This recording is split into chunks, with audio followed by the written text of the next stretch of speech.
Okay, let's dive into this.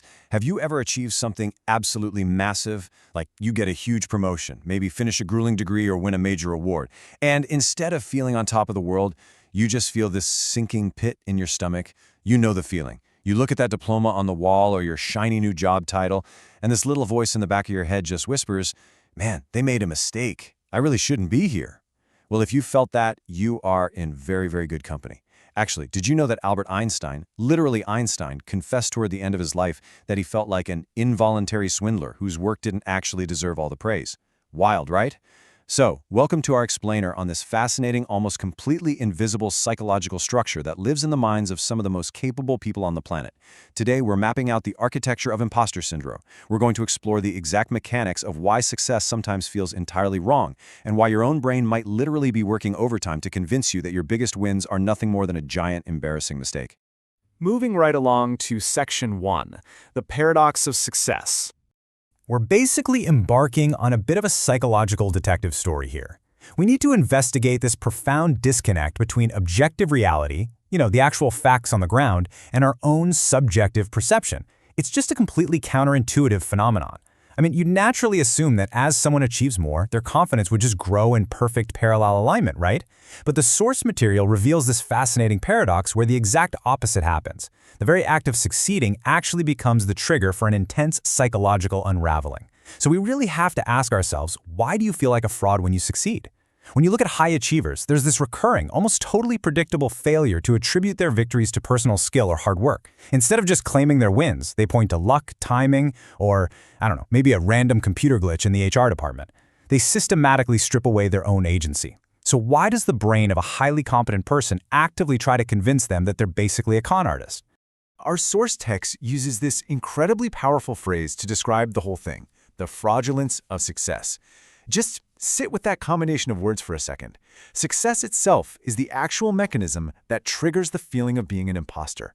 It's not failure that makes these folks feel inadequate. It's the very act of succeeding. The higher they climb, the more intense the altitude sickness becomes. It's like they're trapped in this endless cycle where every single new accomplishment just feels like a larger, much more elaborate lie that they now have to constantly maintain. Now, what's really interesting about this slide is how we start defining the clinical parameters of what we're investigating today. Section 2, Defining the Syndrome.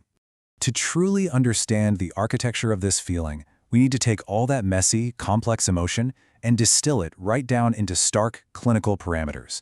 We need to define exactly what it is we're looking at. So here's our working definition, directly from the source material. Imposter syndrome is a psychological phenomenon causing individuals to doubt their accomplishments despite evidence of their competence.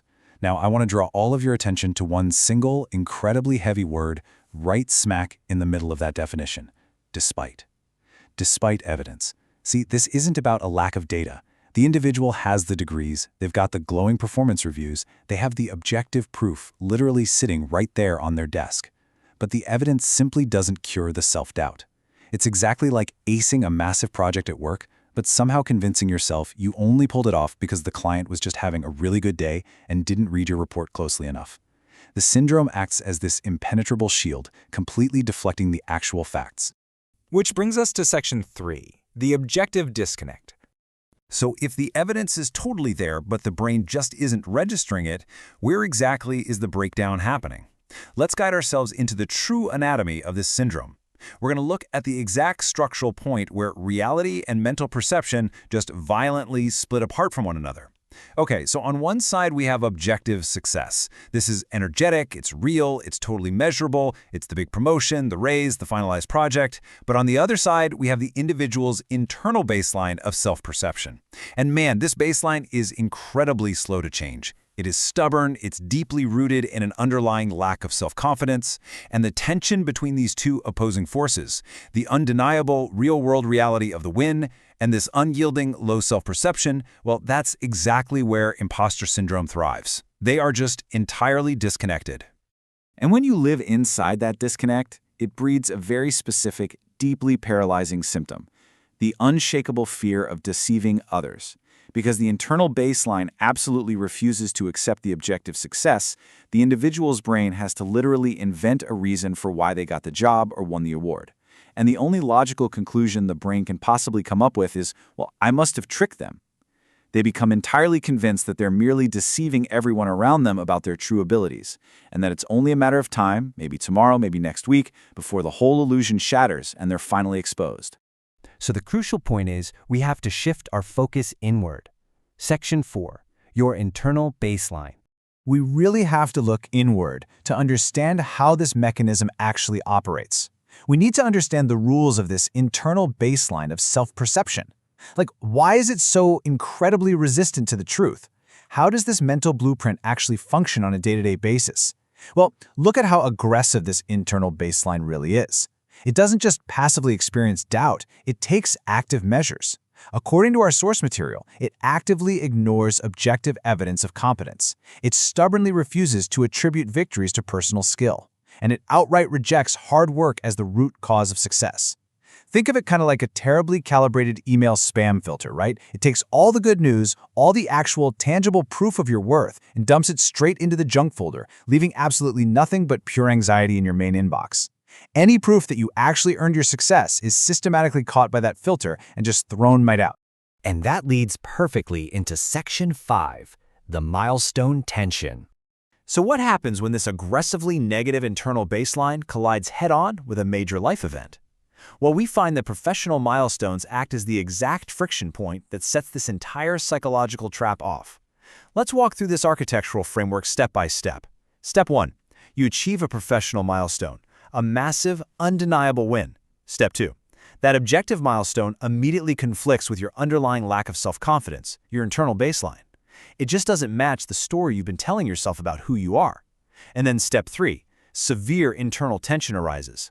The milestone isn't processed as a joy or a victory, it's processed as an active threat. The architecture here is so fascinating, really, because a purely positive external event triggers a deeply negative internal psychological spiral.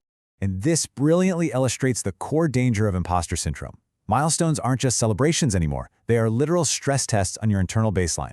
Every time you get a new win, it doesn't reassure you. Actually, scratch that, it does the exact opposite. It adds more weight to the structure. It applies more pressure. It drastically amplifies the feeling that you're a total fake because the gap between what the world sees and what you actually feel inside just got so much wider.